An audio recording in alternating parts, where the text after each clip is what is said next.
الحمد لله رب العالمين والصلاة والسلام على أشرف الأنبياء والمرسلين وعلى آله وأصحابه أجمعين. قال الله تعالى وتبارك في القرآن المجيد والفرقان الحميد. بسم الله الرحمن الرحيم. ما كان محمد أبا أحد من رجالكم ولكن رسول الله وخاتم النبيين. صدق الله مولانا العظيم وصدق رسوله النبي الكريم الرؤوف الرحيم.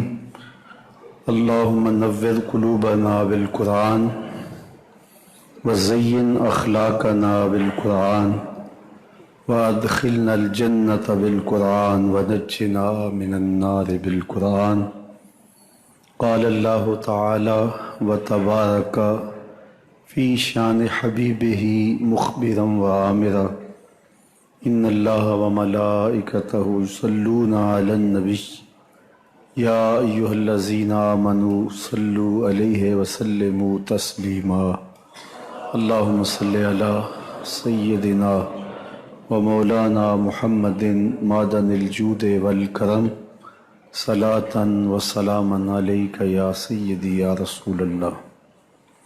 تمام حمد و ثنا، تعریف و توصیف اللہ جل مجدہ الکریم کی ذات بابرکات کے لیے، رسول رحمت، شفیع معظم، نبی محتشم، حضور ختم المرتبت صلی اللہ علیہ وآلہ وسلم کے حضور ناز میں اپنی عقیدتوں، ارادتوں اور محبتوں کا خراج پیش کرنے کے بعد واجب الاحترام ذوی الاحتشام معزز و مکرم سامعین، خواتین و حضرات، السلام علیکم ورحمۃ اللہ وبرکاتہ. میرے اور آپ کے آقا و مولا سرور سروراں خاتم مرسلاں نیر تاباں سرنشین مہوشاں ماہ خوباں حضور ختم المرتبت صلی اللہ علیہ وآلہ وسلم کی ذات ستودہ صفات، اہل ایمان کی محبتوں کا مرکز اور قلوب کی تسکین اور راحت جاں ہے. حضور نبی رحمت صلی اللہ علیہ وآلہ وسلم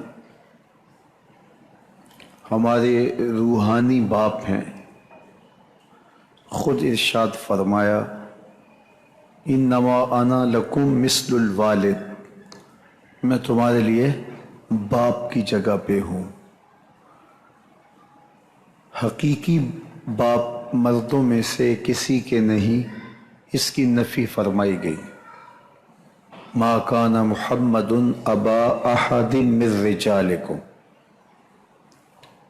جب حضرت زینب سے حضور نے نکاح کیا تو حضرت زید چونکہ حضور کے منہ بولے بیٹے تھے تو یہ اعتراض کیا گیا کہ بیٹے کی متعلقہ سے انہوں نے نکاح کیا. تو اللہ تعالیٰ جل شانہ نے اس بات کو بیان فرما دیا کہ وہ تم مردوں میں سے کسی کے باپ نہیں ہیں، بلکہ ان کی شان یہ ہے کہ وہ اللہ کے رسول ہیں اور خاتم النبیین ہیں. سلسلہ نبوت حضور صلی اللہ علیہ وآلہ وسلم پہ آ کے ختم ہوتا ہے. پس خدا بر ما شریعت ختم کر، بر رسول ما رسالت ختم کر. حضور خاتم المرسلین بھی ہیں اور خاتم النبیین بھی ہیں.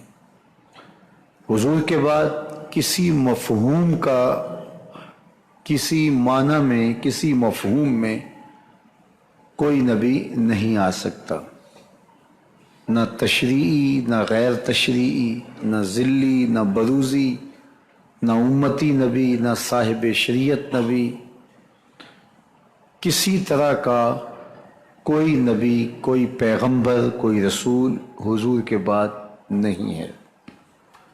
قرآن مجید کی 100 آیات حضور علیہ السلام کے خاتم النبیین ہونے کی دلیل ہیں۔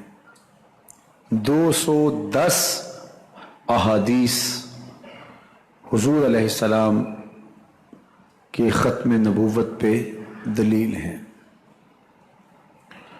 آقا کریم علیہ الصلاۃ والسلام کی حفاظت اللہ نے اپنے ذمہ کرم پہ لی،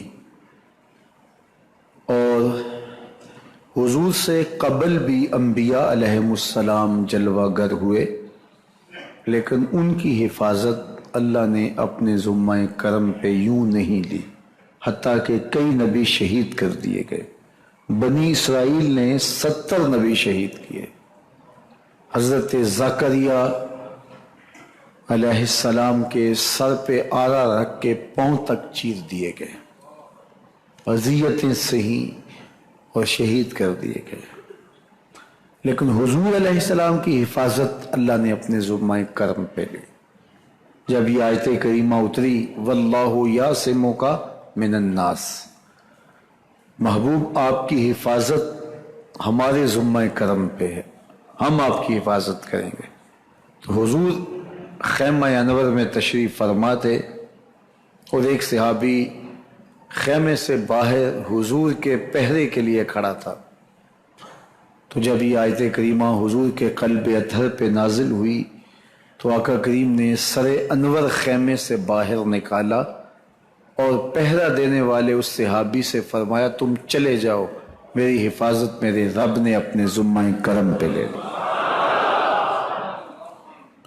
سوال یہ ہے کہ باقی بھی اللہ کے سچے نبی ہیں، ان کی حفاظت اللہ نے اپنے ذمہ کرم پہ کیوں نہیں لی، اور حضور کی حفاظت اپنے ذمہ کرم پہ کیوں لی؟ یہ ایک سوال ہے۔ دوسرا سوال، باقی کتابیں وہ بھی اللہ کی منزل تھی، اسی کی اتاری ہوئی تھی۔ کل 104 کتابیں صحیفے نازل ہوئے ہیں، صحف ابراہیم، صحف موسیٰ اور تورات، زبور، انجیل اور قرآن مجید، 100 صحیفے اور 4 کتابیں، لیکن کسی کتاب کی حفاظت اللہ نے اپنے ذمہ کرم پہ نہیں لی۔ کتابوں میں تحریف راہ پا گئی، تورات بھی اپنی اصلی صورت میں موجود نہیں ہے، بلکہ اپنی اصلی زبان میں بھی موجود نہیں ہے۔ زبور بھی اپنی اصلی صورت میں موجود نہیں، زبور کی اصلی زبان بھی موجود نہیں۔ اسی طرح انجیل کے کئی نسخے ہیں، کہتے ہیں معتبر ترین نسخہ انجیل برنباس کا ہے، لیکن اس میں بھی تحریف ہے۔ تو کتابوں میں اس طرح صحف جو نازل ہوئے، ان صحیفوں میں لوگوں نے اپنی خواہشات کو شامل کر لیا، جو چیزیں مرضی کی نہیں تھی ان کو نکال دیا، اور کچھ چیزیں اپنی جانب سے کتابوں میں ایڈ کر دیں۔ اللہ کی کتابیں ہیں، سچی کتابیں ہیں، منزل من اللہ ہیں، لیکن ان کے اندر لوگوں نے اپنی خواہشات کو شامل کر لیا۔ لیکن قرآن کی حفاظت اللہ نے اپنے ذمہ کرم پہ لی، اور آج کے اس گئے گزرے دور میں بھی آپ کو ہر بستی میں کوئی نہ کوئی حافظ ضرور ملے گا۔ یہ اس کتاب کی حفاظت کا ظاہری انتظام ہے، اس کا حفظ آسان کر دیا۔ باقی کتابوں کے حافظ صرف نبی ہی ہوتے تھے، لیکن اس کتاب کے حفظ کو آسان کر دیا گیا۔ ابن عساکر نے اپنی سند کے ساتھ اس حدیث کو روایت کیا ہے کہ حضرت موسیٰ علیہ السلام پر جب الواح تورات کا نزول ہوا اور انہوں نے اس کا مطالعہ کیا تو اللہ کی بارگاہ میں 9 سوال کیے تھے. ان میں سے ایک سوال یہ تھا، اللہم انی اجد فی الالواح امتن اناجیلہم فی صدورہم یقرؤونہا ظاہرا فاجعلہا امتی. اے اللہ، میں نے الواح تورات میں ایک امت کا تذکرہ پڑھا ہے جن کی کتابیں ان کے سینوں میں ہوں گی اور وہ بن دیکھے پڑھیں گے، وہ امت میری امت بنا دے. قال تلک امت احمد، کہا یہ تو میرے پیارے احمد کی امت ہے، بن دیکھے پڑھیں گے. آج بھی آپ کو لاکھوں حفاظ ملتے ہیں. آپ دیکھتے ہیں گرجا گھر کے اندر پوپ کتاب آگے رکھ کے پڑھ رہا ہوتا ہے، ان کا سب سے بڑا پوپ پادری بھی اوپر سے دیکھ کے پڑھ رہا ہوتا ہے. اور آپ حرمین طیبین کی روزانہ کی نمازیں دیکھ سکتے ہیں، اور پوری دنیا کے اوپر ہمارے آئمہ روز پڑھ رہے ہوتے ہیں اور بن دیکھے پڑھ رہے ہوتے ہیں. اناجیلہم فی صدورہم یقرؤونہا ظاہرا، وہ بن دیکھے پڑھیں گے. اللہ اکبر! اتنی بڑی کتاب، 7 سال کا بچہ ہے، پوری کتاب سینے میں موجود ہے. اللہ نے آسان کر دیا ہے. وَلَقَدْ يَسَّرْنَا الْقُرْآنَ، اس کو آسان کر دیا ہے. یہ اوکھا نہیں ہے، مشکل نہیں ہے، یہ اس کی حفاظت کا الوہی انتظام ہے. یہ اللہ نے نظام رکھا ہے. سوال یہ ہے کہ باقی کتابیں بھی اللہ کی منزل، لیکن ان کی حفاظت اللہ نے اپنے ذمہ کرم پہ نہیں لی، ان میں تحریف راب آ گئی. اور قرآن مجید کی حفاظت اللہ نے اپنے ذمہ کرم پہ لی، اس کے ظاہری اہتمام بھی کیے، باطنی انتظام بھی کیے. اور قرآن مجید پوری دنیا کے اوپر موجود ہے، لیکن زیر زبر کا فرق بھی نہیں ہے. اور اگر اس میں یہ گنجائش ہوتی، اللہ کا اہتمام اور انتظام نہ ہوتا، تو لوگ نہ جانے کیا کرتے. لیکن اللہ نے یہ اہتمام اپنے ذمے لیا، اس کی حفاظت اپنے ذمے لی.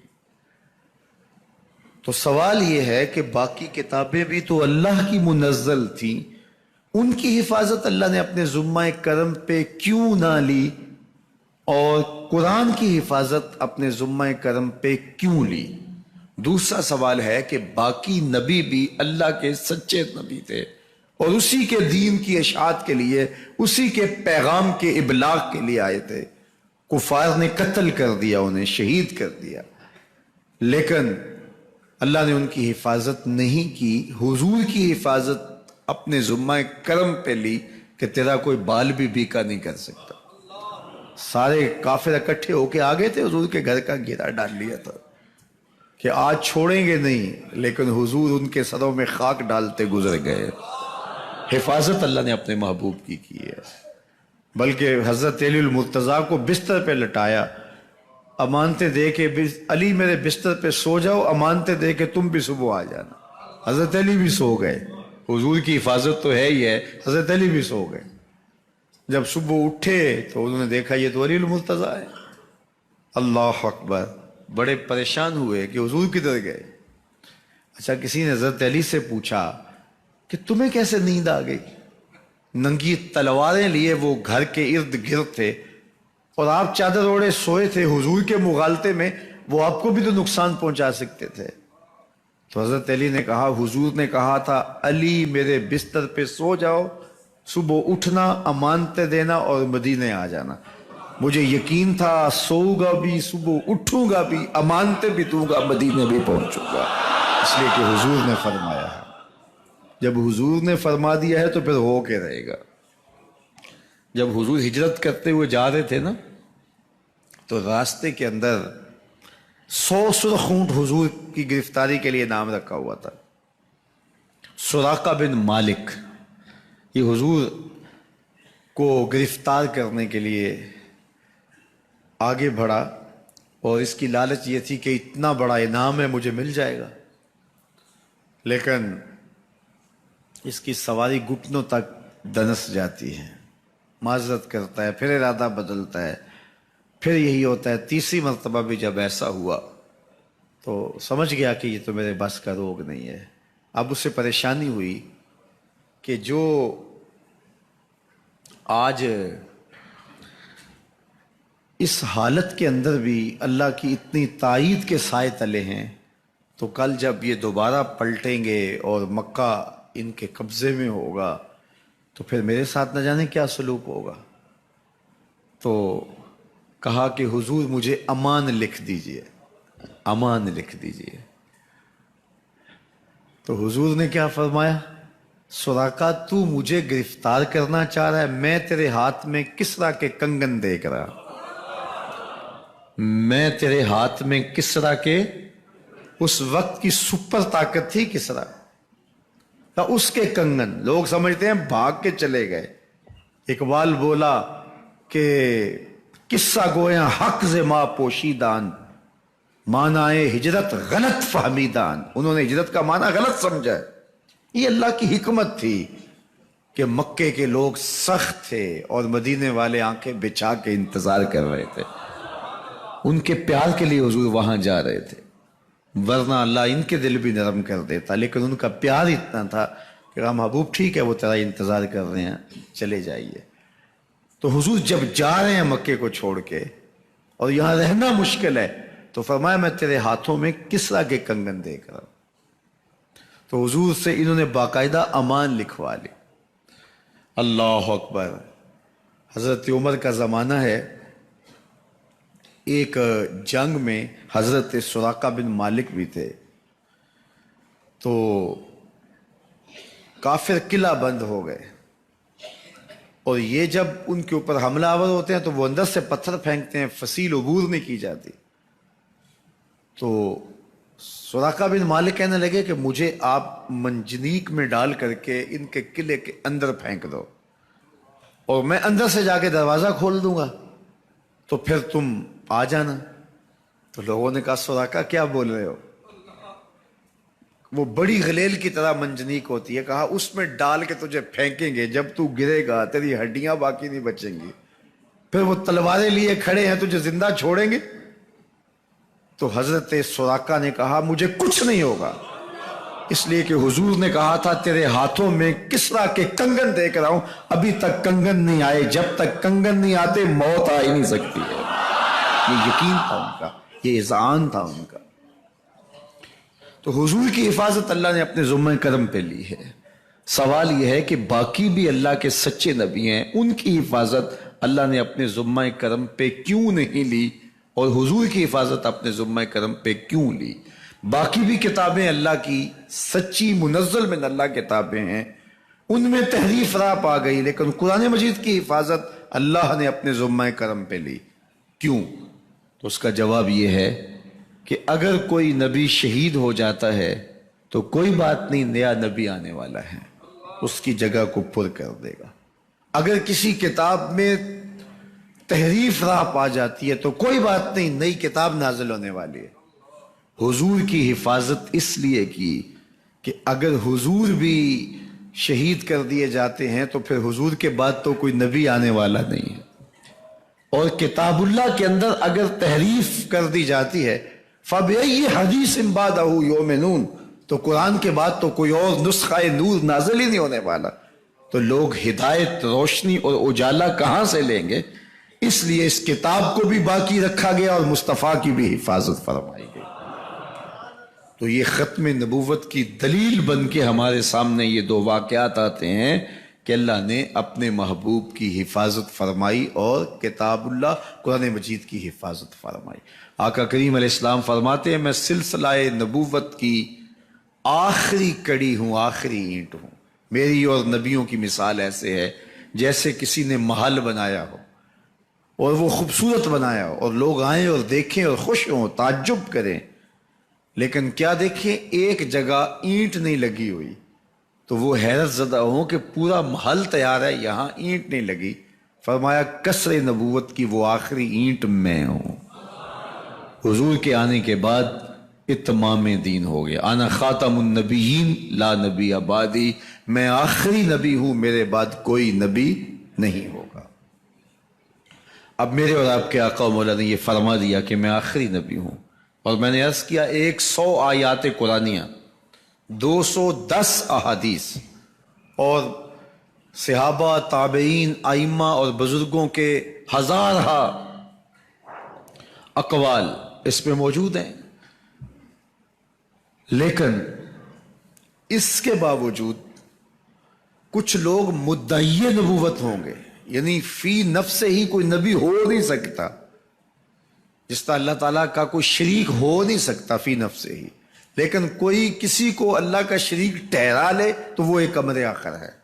تو فرمایا 30 دجال آئیں گے جو کہیں گے کہ ہم اللہ کے نبی ہیں، اور وہ جھوٹے ہوں گے، کذاب ہوں گے۔ فرمایا میں آخری نبی ہوں، میرے بعد کوئی نبی نہیں ہے۔ تو مختلف زمانوں میں مختلف لوگ آئے۔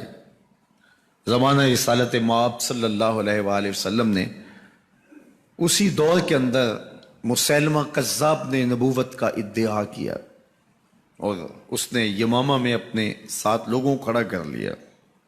اس طرح سجا نامی ایک عورت تھی، اس نے کہا میں نبیہ ہوں۔ اسود انسی نے ادعائے نبوت کیا۔ ان 3 لوگوں نے حضور کے زمانے میں نبوت کا دعویٰ کیا، اور حضرت سیدنا صدیق اکبر رضی اللہ تعالیٰ عنہ نے مسیلمہ کذاب کے خلاف جنگ یمامہ لڑی، جس میں 1200 اصحاب شہید ہوئے، ان میں 700 حفاظ اور علماء۔ اللہ اکبر۔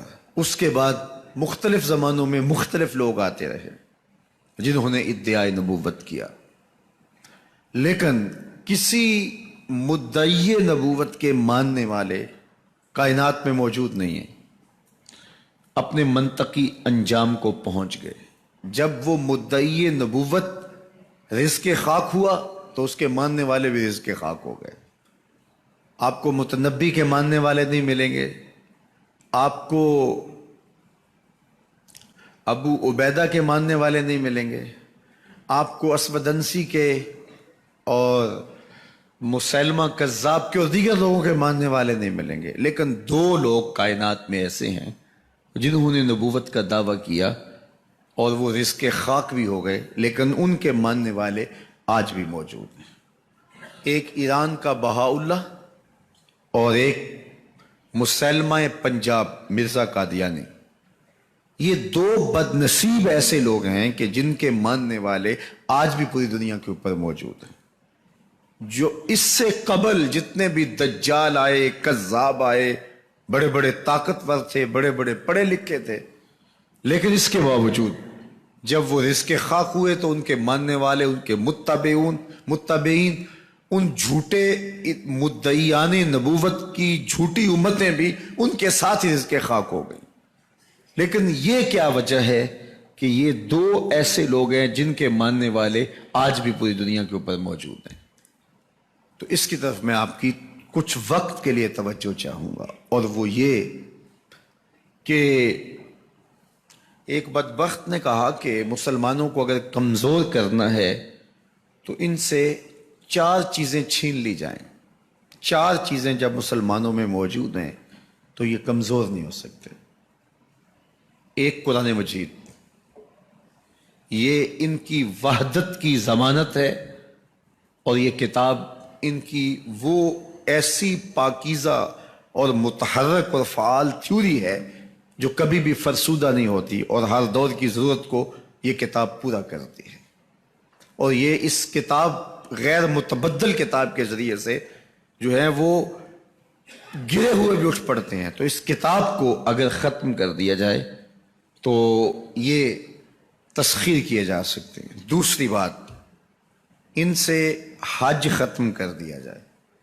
حج ان کی وحدت کی علامت ہے، ان کی شان و شوکت اور شکوہ مسلم کی ضمانت ہے، لہذا حج ختم کر دیا جائے تو ان کو تسخیر کیا جا سکتا ہے۔ تیسری بات، ان سے جہاد کا خاتمہ کر دیا جائے۔ جہاد ختم ہو جائے گا تو یہ کمزور ہو جائیں گے۔ چوتھی چیز، ان کے سینے سے عشق رسول چھین لیا جائے، محبت رسول اس کے سینے سے کھینچ لی جائے۔ اگر یہ دولت نہیں رہے گی تو یہ مٹی کے مجسمے ہوں گے اور ان کے اندر کچھ نہیں ہوگا۔ وہ فاقہ کش جو موت سے ڈرتا نہیں، ذرا روح محمد اس کے بدن سے نکال لو۔ تو کہا یہ 4 چیزیں اگر ان سے چھین لی جائیں تو ان کو تسخیر کرنا آسان ہوگا۔ اب ان میں سے دو چیزوں پر جب محنت کی گئی تو جہاد کے خاتمے کے لیے مسلمہ پنجاب مرزا قادیانی کو کھڑا کیا گیا، اور اس کا کام یہ تھا کہ مسلمانوں کی ذہن سازی کرے کہ جہاد ختم ہو گیا ہے۔ اور وہ خود لکھتا ہے کہ میں نے جہاد کی ممانعت پر اتنا کچھ لکھا ہے اور اطراف و اکناف میں بھیجا ہے، اگر وہ جمع کرنا ممکن ہو تو 300 الماریاں بھر جائیں۔ اتنا کچھ میں نے جہاد کی ممانعت میں لکھا ہے۔ تو وہ اس ایجنڈے پہ آیا تھا، نادیدہ ہاتھ اس کو لے کر کے آئے تھے، اور وہ ایک شخص نہیں تھا، 3 شخص تھے جن کا انٹرویو کیا گیا۔ سب سے مناسب یہ لگا تو اس کو انہوں نے جو ہے وہ اس کام کے لیے متعین کیا، اور جتنی بھی اس کو مالی ضروریات تھی اور حکومت کی سپورٹ تھی وہ میسر تھی۔ اسی طرح بہاؤاللہ کو حج کے ختم کرنے کے لیے وہاں ایران میں کھڑا کیا ہے، اور اس نے جگہ جگہ کعبۃ اللہ کے ماڈل بنائے اور کہا اتنی دور سفر کر کے جاتے ہو، یہیں گھوم لیا کرو، تو یہیں گھوم لیا کرو گے تو بس تمہارا ذوق پورا ہو جایا کرے گا۔ اب یہ 2 لوگوں کو نادیدہ ہاتھوں نے ان 2 چیزوں کو ختم کرنے کے لیے، جہاد اور حج کو ختم کرنے کے لیے تیار کیا تھا، اور ان کے اوپر اس زمانے کے اندر انہوں نے کروڑوں روپے صرف کیے تھے، لگائے تھے۔ اب جب وہ مر بھی گئے ہیں تو ان کے متبعین کو وہ اسی طرح سپورٹ کر رہے ہیں، اس لیے ان کے متبعین جو ہیں وہ موجود ہیں۔ باقی جس نے بھی ادعائے نبوت کیا پاگل پن کی وجہ سے، یا جو ہے وہ اس کے اندر کوئی صلاحیت تھی تو وہ تکبر میں آ گیا، تو اس پاگل پن کی وجہ سے اس نے اعلان کیا، جب وہ گیا تو سلسلہ ختم ہو گیا۔ لیکن یہ جو 2 لوگ تھے ان کو باقاعدہ نادیدہ ہاتھوں نے کاشت کیا تھا اور پھر پانی دیا تھا، اور اب یہ کٹ گیا ہے تو نیچے سے ان کی پنیری کو وہ اب بھی جو ہے وہ پانی دے رہے ہیں اور گوڈی کر رہے ہیں، اور مسلمانوں کے اندر رخنہ اندازی کے لیے انہوں نے ہمیشہ ان کو فعال رکھا ہے اور ان کو ہمیشہ وسائل فراہم کر رہے ہیں۔ اس لیے امت کو ان سے محتاط رہنے کی بہت زیادہ ضرورت ہے، چونکہ یہ نادیدہ ہاتھوں کے مہرے ہیں جو مسلمانوں کو نقصان دینے کے لیے اور ان کے اندر سے ان جذبوں کو ختم کرنے کے لیے جو ہے وہ دن رات کوشاں ہیں، اور مغرب کی جاسوسی اسلامی ممالک سے کر کے جو ہے وہ ان کو فائدہ پہنچاتے ہیں، اور مسلمانوں کے لیے بالخصوص پاکستان کے لیے یہ مرزائی اس قدر خطرناک ہے کہ علامہ اقبال علیہ رحمہ نے اس زمانے میں کہا تھا، ابھی پاکستان بننے جا رہا تھا، آپ نے کہا تھا کہ مرزائی اسلام کے بھی غدار ہیں، پاکستان کے بھی غدار ہیں۔ اور پھر زمانے نے دیکھا، علامہ اقبال علیہ رحمہ تو 1938 میں انتقال کر گئے، لیکن 47 میں پاکستان بنا، تو لوگوں نے دیکھا کہ ان لوگوں نے پاکستان کی مخالفت کی، اور جب پاکستان ٹوٹا، 2 ٹکڑوں میں تقسیم ہوا، تو اس وقت قادیاں میں چراغاں کیا گیا، انہوں نے خوشی کا اظہار کیا۔ پاکستان ایٹمی طاقت بنا تو وہاں سوگ منایا گیا، اور آج بھی ایک ربوے کے اندر دفن ہوتے ہیں تو امانتاً دفن ہوتے ہیں۔ ان کا یہ مکروہ عقیدہ ہے کہ پاکستان ٹوٹ جائے گا اور ہمیں یہاں سے اٹھا کر کے ہماری گندی لاشوں کو وہاں ربوے سے قادیان کے اندر شفٹ کیا جائے گا۔ یہ پاکستان کی سالمیت پر ہمیشہ خطرہ ہے، اور پاکستان کو ہمیشہ نقصان پہنچانے کے درپائے رہتے ہیں، اور ان کی ہمیشہ کوشش ہوتی ہے کہ اس وطن کے اندر امن، طمانینت اور سکون نصیب نہ ہو۔ مسٹر بھٹو نے کہا تھا کہ جو حیثیت امریکہ کے اندر یہودیوں کی ہے، وہی حیثیت پاکستان کے اندر مرزائی حاصل کرنا چاہتے ہیں۔ حکومت بھلے کس کی بھی ہو، لیکن یہ پاکستان کے اہم مناصب پر فائز ہو کر کے جو ہے وہ پاکستان کو اپنے کنٹرول اور قابو میں لینا چاہتے ہیں۔ لیکن اللہ بھلا کرے ان لوگوں کا جنہوں نے دن رات کی کاوشوں سے، محنتوں سے 74 کے آئین کے اندر ان کو غیر مسلم قرار دلوایا۔ مسلسل مستقل جد و جہد تھی، اور وہ 1 2 4 دن کی کہانی نہیں تھی، وہ برسوں کی کہانی تھی۔ اللہ اکبر، علماء نے، مشائخ نے، سب لوگوں نے، تمام مسالک کے لوگوں نے مل کے اس میں کاوش کی، محنت کی، اور پھر وہ اللہ نے دن نصیب کیا کہ یہ 7 ستمبر کا دن تھا، 1974 کی شام تھی، 4:35 ہو رہے تھے کہ جب دستخط ہوئے کہ مرزائی چاہے ربوی ہوں چاہے لاہوری ہوں کافر ہیں، اور پھر ہر سمت سے نعرہ تکبیر اور نعرہ رسالت کی آوازیں آنے لگی اور تاجدار ختم نبوت زندہ باد کی صدائے دل نواز گونجنے لگی۔ تو وہ دن اللہ نے ہمیں نصیب کیا۔ پھر اس کے بعد امتناع قادیانیت آرڈیننس آیا، جس میں ان کو شعار اسلام اختیار کرنے کی اجازت سے روکا گیا، ان کو اجازت نہیں ہے، انہیں اقلیت قرار دیا گیا، لیکن انہوں نے اپنے آپ کو اقلیت تسلیم نہیں کیا اور پاکستان کے دستور اور پاکستان کے آئین کو نہیں مانا، اور آج تک انہوں نے تسلیم نہیں کیا۔ اگر یہ پاکستان کے آئین کو، دستور کو مان لیتے اور اقلیت اپنے آپ کو تسلیم کر لیتے، پھر صورتحال کچھ مختلف ہوتی۔ پھر اس وقت سے لے کر یہ پاکستان کے خلاف سازشوں میں اور زیادہ مصروف ہو گئے۔ سازشیں تو پہلے بھی کرتے رہے، لیکن اس کے بعد پھر اور زیادہ سرگرم ہو گئے۔ کسی بزرگ نے کہا تھا کہ لاہور 2 موریا پل کے قریب 2 ٹانگیں بھی آپس میں ٹکرا جائیں، تحقیق کر کے دیکھ لو پیچھے مرزائی ہوگا۔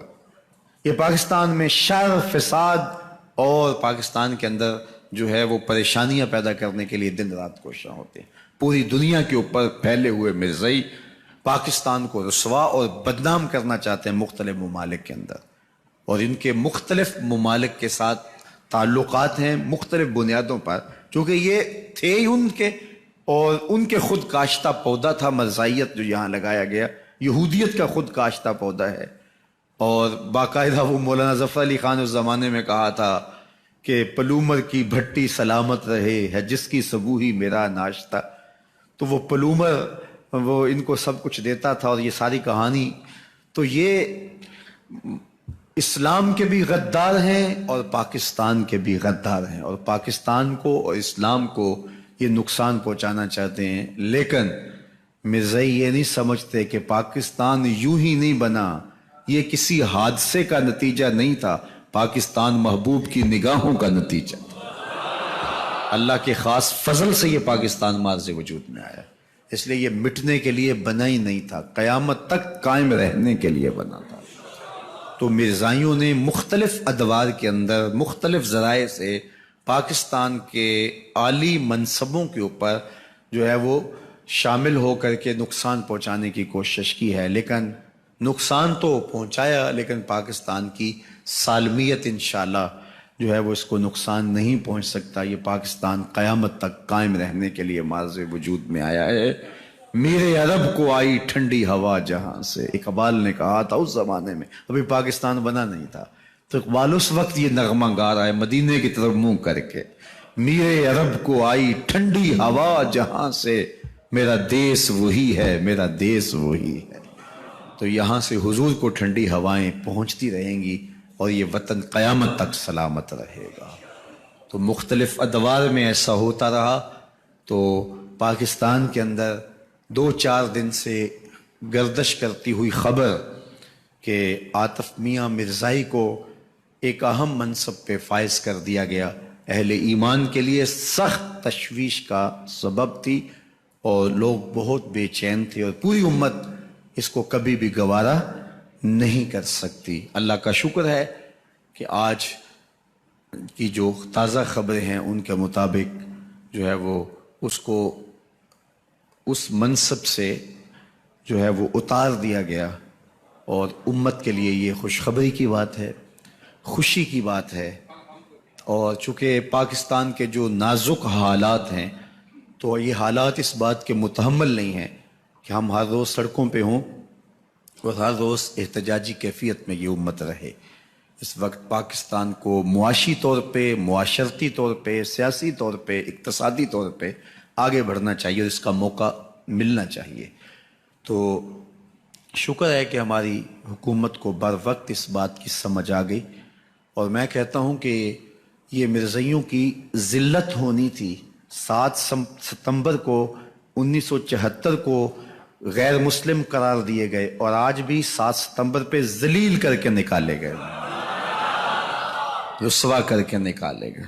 تو یہ 7 ستمبر ان کے لیے پھر بھاری ثابت ہوا اور ان کے لیے آج پھر ایک نیا تازیانہ لے کر کے آیا، اور امت مسلمہ فرحت و انبساط کی کیفیت میں ہے۔ یہ خاکوں کا مسئلہ ہوا تو جس انداز سے اس کو حل کیا گیا، اللہ برکت دے۔ اگرچہ یہ مسئلہ پوری طرح حل نہیں ہوا، چونکہ جب تک یہ امت غالب نہیں ہوتی اور احیاء خلافت نہیں ہوتا تو اس وقت تک ہم اپنے آقا و مولا، اپنے ماوا و اپنے مسکن قلب کے مسکن اور اپنے محبوب کی آبرو کی، ناموس کی حفاظت اس صحیح معنوں میں نہیں کر سکتے۔ تو وہ تبھی ممکن ہے کہ اللہ پاکستان کو اتنی قوت عطا کرے، کہ اتنی طاقت ہو، اتنی توانائی ہو کہ وہ پوری قوت سے دشمن کی آنکھ میں آنکھ ڈال کے بات کر سکے، اور پاکستان کی ہاں اور پاکستان کی نہ میں پوری دنیا کے فیصلے ہوں۔ اور انشاءاللہ وہ دن آنے والا ہے، وہ وقت آئے گا کہ پاکستان دنیا کا ایسا ملک ہوگا، زمانہ دیکھنے کے لیے آئے گا انشاءاللہ۔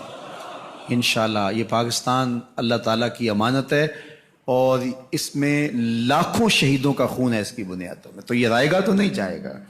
70 سال ہم نے مشکلیں، مصیبتیں، تکلیفیں جھیلی ہیں، لیکن انشاءاللہ قومیں ایسے ہی نہیں، مشکلوں کے بعد ہی قومیں آگے بڑھتی ہیں۔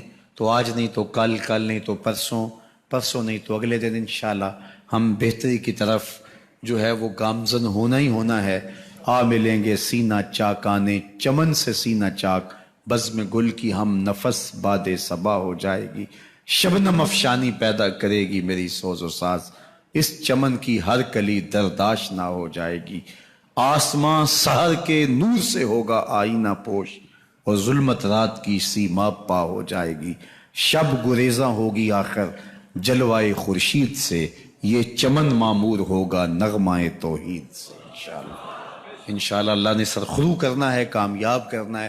آپ جہاں جس منصب پہ بھی ہیں، آپ اپنی ذمہ داریوں کو احسن طریقے کے ساتھ نبھائیے، قوم سازی کی کوششوں میں لگ جائیے، ایک صالح معاشرہ تشکیل پائے، ہمارے رویے، ہمارا طرز زندگی، ہمارا انداز معاشرت بہت خوبصورت ہو، بحیثیت مسلم قوم ہم آگے بڑھیں، تو پھر انشاءاللہ وہ وقت دور نہیں ہے کہ ہم سربلند بھی ہوں گے۔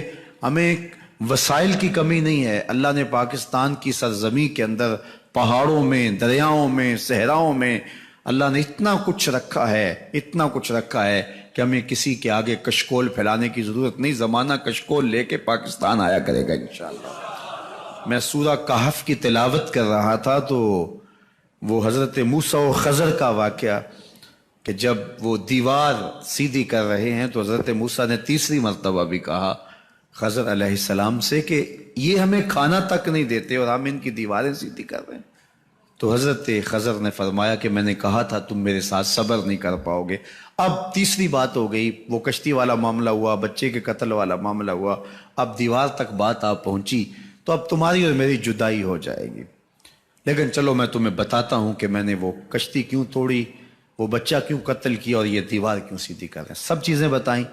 دیوار کی بات آئی تو فرمانے لگے کہ یہ دیوار 2 یتیم بچوں کی ہے، ان کا باپ بڑا نیک تھا، اور اس دیوار کے نیچے ان یتیم بچوں کا خزانہ ہے۔ تو اگر یہ دیوار اب گر جاتی ہے تو 2 صورتیں ہیں، یا تو بچے ہیں اس خزانے کو اٹھا لیں گے اور ضائع کر دیں گے، کچی عمر کے ہیں، یا پھر لوگ اٹھا کے لے جائیں گے۔ اس لیے دیوار لگا دیتے ہیں، جب یہ بالغ ہو جائیں گے، سمجھدار ہو جائیں گے، اتنی دیر تک یہ دیوار کھڑی رہے گی، پھر یہ خزانہ نکال لیں گے، اس کو اپنے کام میں لے آئیں گے۔ اور ان کی دیوار میں اللہ کا برگزیدہ بندہ ہونے کے باوجود اس لیے سیدھی کر رہا ہوں کہ ان کا باپ بڑا نیک تھا، کان ابوہما صالحا، ان کا باپ بڑا نیک تھا۔ علماء تفسیر نے لکھا ہے کہ اس نیک باپ کا نام حضرت کاشع تھا، اور وہ ان کا سکا باپ نہیں تھا، 7ویں پشت میں ان کا دادا تھا، 7ویں پشت میں ان کا دادا تھا۔ فقر 14ویں پیڑھی تک پہنچ پیندا، پاویں کسے فقیر دا بال ہووے، احمد شاہ نہ گدڑی پھول ویکھی، متاں گدڑی وچ کوئی لال ہووے۔ تو کہا کہ ان کا باپ بڑا نیک اور وہ 7ویں پشت میں نیک تھا، تو اس کی نیکی ان بچوں کے کام آ رہی ہے۔ یار حضور فرماتے ہیں میں تمہارا روحانی باپ ہوں، تو ہمارا باپ بڑا نیک تھا، نبیوں کا امام تھا، تو کیا ان کی نیکی ہمارے کام نہیں آئے گی؟ تو ان پہاڑوں میں، ان صحراؤں میں، ان دریاؤں میں اللہ نے بڑے خزانے رکھے ہیں، لیکن دیواریں لگا کے رکھی ہیں کہ ابھی اگر ان کے ہاتھ لگ جائے تو لوٹ کے کھا جائیں گے۔ تو اللہ تعالیٰ جل شانہ نے جب چاہا یہ دیواریں ہٹ جائیں گی اور ہم اتنے مالا مال ہو جائیں گے، دنیا کشکول لے کے ہمارے دروازے پہ کھڑی ہوگی انشاءاللہ۔ بس ہم اپنی نیتوں کے قبلے ٹھیک کر لیں، اپنا طرز زندگی ٹھیک کریں، ایک اچھی قوم بننے کی کوشش کریں، اپنا انداز حیات خوبصورت بنائیں، تو پھر دیکھنا کہ اللہ کی رحمتیں کس طرح ہمارے اوپر نازل ہوتی ہیں۔ اللہ میرے وطن کو سلامت رکھے، اللہ میرے ملک کو امن عطا کر دے۔ آج یوم فضائیہ بھی ہے، اور تاریخ کا وہ انوکھا واقعہ ہوا، 1 منٹ کے اندر محمد محمود عالم نے 1 منٹ کے اندر دشمن کے 5 جہاز گرائے تھے۔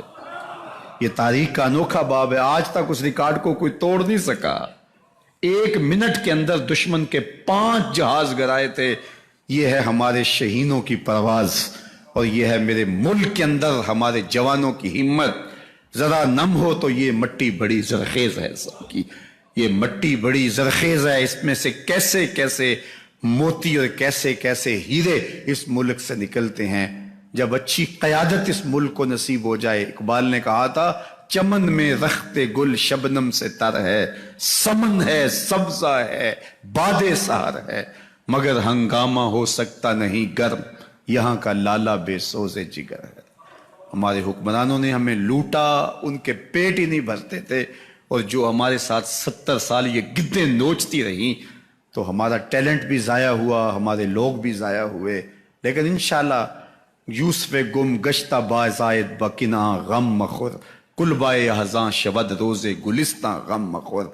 حافظ شیرازی کہتے ہیں کوئی پریشانی کی بات نہیں ہے، یوسف پلٹ کے دوبارہ کنان میں آ جائے گا، کل بائے ہزاں ایک دن روشن ہو جائے گا۔ کتنی دیر تک ہم دکھ جی لیں گے؟ انشاءاللہ وہ وقت اب قریب آ گیا ہے کہ پاکستان پوری دنیا کے اوپر جو ہے وہ عزت کی اس معراج پہ پہنچنے والا ہے، جو ہم کہیں گے زمانہ وہی کرے گا انشاءاللہ۔ تو پھر انشاءاللہ جو ہے وہ اس ملک کی حالت دیکھنے والی ہوگی۔ ہمارا تو جینا مرنا اس ملک کے لیے ہے، ہماری زندگی کی ایک ایک سانس اس ملک کے لیے ہے۔ ہم نے کبھی بھی اس ملک کو چھوڑ کے نہیں بھاگنا، ہم نے دوسرے ملکوں کے پاسپورٹ نہیں لیے ہوئے کہ ہمیں یقین ہی نہ ہو اس ملک پہ۔ ہمارے ماں باپ نے اپنے آباء و اجداد کی قبریں چھوڑی تھی اس ملک کے لیے، اس لیے ہماری آخری مٹی بھی اس قبر میں جو ہے اس ملک میں ہوگی، اور ہمارے جسم بھی اس ملک کی آغوش میں سموئیں گے۔ یہ محبتوں کا نگر ہے، یہ پیار کا شہر ہے، یہ عقیدتوں کا رنگ ہے۔ مدینہ المنورہ اور مکہ المکرمہ کے بعد اگر کسی مٹی کو چومنے کو جی چاہتا ہے تو وہ ارض وطن پاکستان کی مٹی ہے۔ تو یہ ہماری امیدوں کا مرکز ہے، ہماری آرزوؤں کی آماج کا ہے، ہماری تمناؤں کا مسکن ہے یہ دیس۔ اس سے بے لوث پیار کیجئے، اس سے محبت کیجئے، اس کی گلی، اس کے کوچے، اس کی دیواریں، اس کے صحرا، اس کے پہاڑ پربت دریا اور اس کے سمندر، سب سے پیار کیجئے۔ انشاءاللہ یہ ملک بہاروں کا دیس آگے بڑھتا چلا جائے گا۔ اللہ میرے ملک کی حفاظت فرمائے، ہر سازش سے، ہر حاسد سے، ہر مبغض سے اس ملک کو محفوظ فرمائے، اور اس ملک کی مانگ ہمیشہ جو ہے وہ تابندہ اور روشن رکھے۔ کی محمد سے وفا تو نے تو ہم تیرے ہیں، یہ جہاں چیز ہے کیا لوح و قلم تیرے ہیں۔ وآخر دعوانا ان الحمدللہ۔